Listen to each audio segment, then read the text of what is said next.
Hi అండి, ఈరోజు మధ్యాహ్నం మాది లంచ్ ఏమేమి చేసుకున్నాము చూడండి. ఈరోజు అయితే తొలి ఏకాదశి కదా, వైకుంఠ ఏకాదశి. ఈరోజు అయితే వేడివేడి అయితే అన్నం అయితే చేసుకున్నామండి. పొద్దుగాల నుంచి ఇప్పుడు తీరింది మా పని.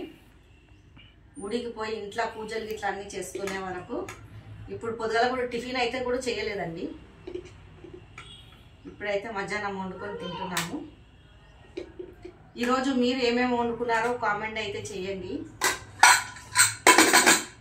ఈరోజు అయితే అప్పడాలు, మెంతం కూర పప్పు అండి.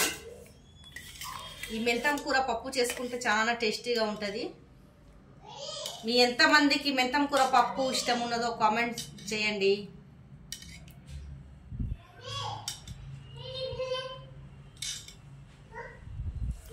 దాంతోపాటు కూల్ డ్రింక్. మీరు ఇవాళ ఏమేమి